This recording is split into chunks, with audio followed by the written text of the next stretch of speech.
Hi everyone.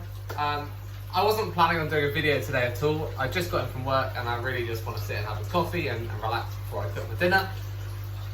But I came in here and gave the fish their dinner and noticed that the Apistogramma hongsloi were just acting a little bit differently. So yesterday, it was a month since I brought the male back home after I lost one. I don't know if you may have seen that on my shorts, that I unfortunately lost my previous male to some dropsy-like symptoms. I don't think there's anything sort of malicious. It was very quick onset, possibly an internal organ failure, but I'm not entirely sure. I'm speculating.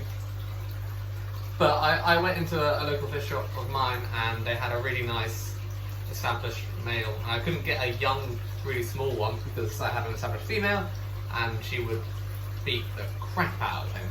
So I saw this really nice male and picked him up and brought him back. It's been a month since then, and he's been in quarantine, feeding and looking really good. So I transferred him into the tank yesterday and kept an eye on him for the rest of the day.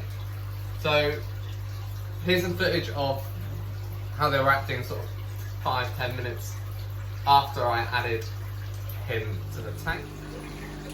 So as you can see, sort of, he's nice, bright, colourful, and they're sort of following each other around quite a bit. They are a very similar size. He's not smaller, but he's definitely not as big as my previous male was. He was probably almost twice as long as the female, so there's not the size difference that I thought. But as you can see there, he is sort of trying to do his weird little shimmer to impress her already. And this is 5-10 minutes after he was added to the tank. The previous male did the same action. It's really not quite what I've seen from others. I was always before under the impression that the Apistogrammas would stretch their fins out and try and make themselves look bigger and more striking while they shimmered their body to attract a mate. But he almost looks like he's having a bit of a seizure. But the previous male did the same, so I don't know if anyone else has had experience with Apistogramma hongsloi or more experience with any Apistogrammas really, and how they sort of flirt with each other, because it's a really weird action. And the first time I saw her, it definitely reminded me of a fish sort of with an issue, some sort of neurological issue type seizing. But yeah, they're getting on really well at the moment, looking really nice. His colours are outstanding. The video doesn't do it justice. I'm really hoping to get some nice photos with my macro camera and really show them off. But you can see that the yellow, reds and blue really bounce off each other and create some really striking fish.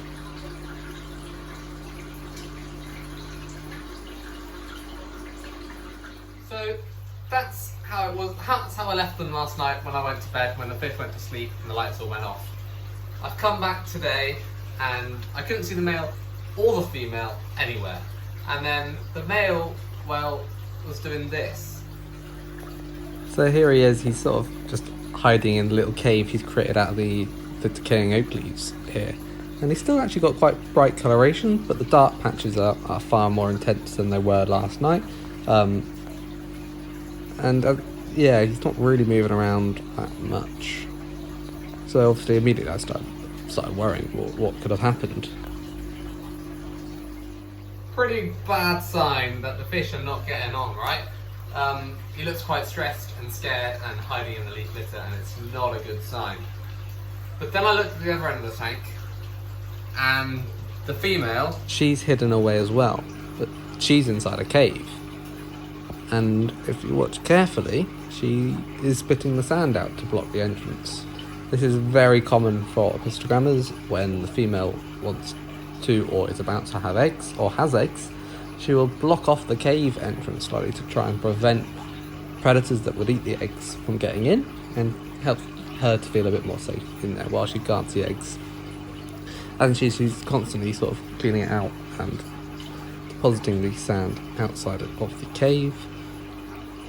And she does spend the majority of her time inside that cave, but on occasion she's coming out and doing a quick swim around a lap of the perimeters of her territory, just to make sure there aren't any other fish, especially the male, anywhere near her eggs.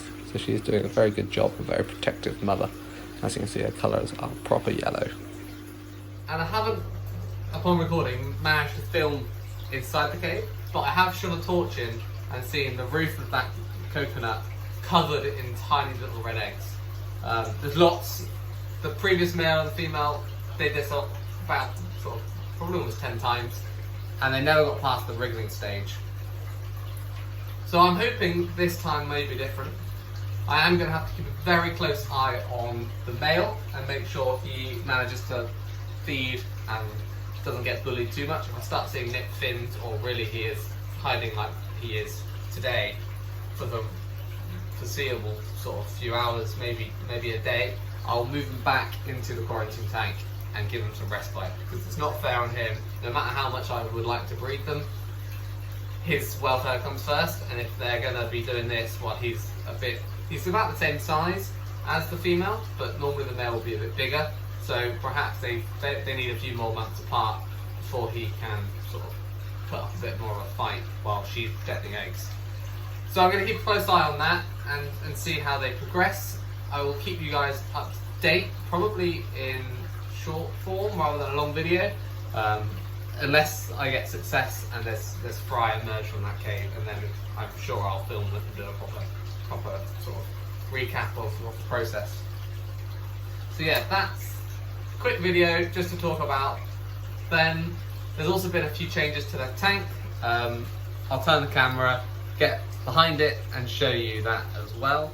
So you can see here that I've got a big chunk of floating wood on the surface of this tank, and that is purely curing it in situ. So I haven't pre-boiled or pre-soaked this wood at all. I'm letting it leach out whatever. I give it a quick rinse, but otherwise I'm letting all that detritus, sediment, biofilms develop in the tank and take on that water, and eventually it will just drop wherever it does. At that point I will probably move it and do a bit more of a proper layout.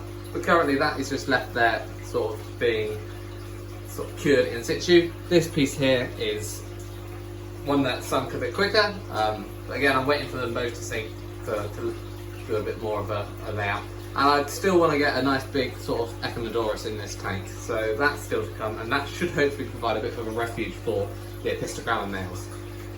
Those that have seen my full fish room tour would have seen this tank previously, and I had a big bit of wood with some Java fern on it. I've actually dropped that down, so I'll lower the camera.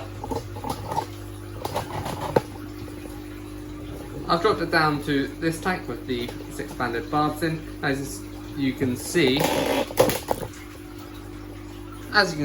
it's now got a nice long piece of wood from one end to the other, covered in ferns and mosses. I'm hoping this will provide the fish a bit more of a sort of refuge, and hopefully see some more spawning from them. I am seeing the males chase each other and the females a lot, but currently not seeing any fry emerge, so I'm hoping the extra cover will help them encourage them out, but also provide the fry a bit of a refuge to survive and grow in the botanical method aquarium, where they'll get plenty of food naturally.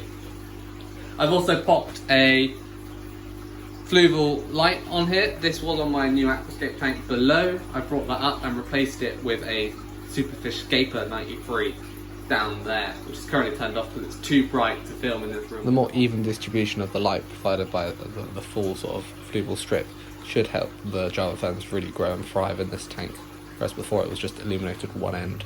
So thanks for watching, everyone. Don't forget to subscribe so you don't miss out any updates. I will definitely update you all if there is any good news. If there's no news or no updates, that will probably mean there is bad news and that the eggs got eaten. So yeah, watch out for any updates. Otherwise, have a great week. I hope you're all having successes in your fish rooms and aquariums at home. Thanks for watching.